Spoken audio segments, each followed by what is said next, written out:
नमस्कार, मी ऋषाली यादव सारंग। या बुलेटिनमध्ये आता आपण बातम्या विस्ताराने पाहणार आहोत। बुलेटिनच्या सुरुवातीला बातमी आहे पुण्यामधून। पुणे अपघात प्रकरणामध्ये येरवडा पोलीस ठाण्यामधील पोलीस निरीक्षक आणि पोलीस वरिष्ठ निरीक्षकांचं निलंबन करण्यात आलंय। अपघाताबाबत वरिष्ठ अधिकारी आणि कंट्रोल रूमला वेळेमध्ये न कळवल्यामुळे निलंबन करण्यात आलेलं आहे। तर पुणे अपघात प्रकरण आता गुन्हे शाखेकडे वर्ग करण्यात आलाय। सहाय्यक पोलीस आयुक्त आरती बनसोडेंकडून हा तपास काढून घेत पुणे शाखेचे सहाय्यक पोलीस आयुक्त सुनील तांबे यांच्याकडे हा तपास देण्यात आलाय। पुणे पोलीस आयुक्त अमितेश कुमार यांनी हा निर्णय घेतलेला आहे। अभिजित पोते आमचे प्रतिनिधी आमच्या सोबत आहेत, अधिक माहिती जाणून घेणार आहोत। अभिजित,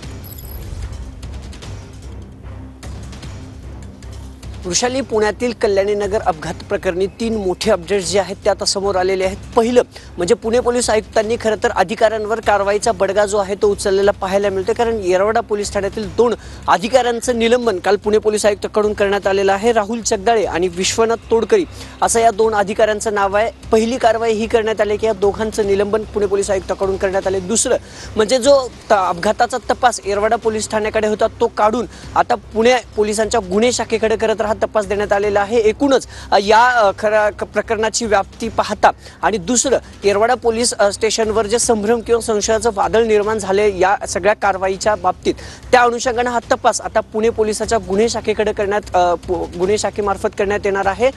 जे सुनील तांबे आहेत सहाय्यक पोलीस एसीपी त्यांच्याकडे हा तपास सोपवण्यात आलेला आहे। एकूणच हा संभ्रम जो येरवडा पोलीस ठाण्याच्या सगळ्या संपूर्ण कारवाई निर्माण झाला होता, हा दुसरा जी मोठी अपडेट्स आहे। एक तर 2 अधिकाऱ्यांचं निलंबन, तिसरं म्हणजे गुन्हे शाखेकडे हा वर्ग जो आहे तो गुन्हा करण्यात आलेला नाही।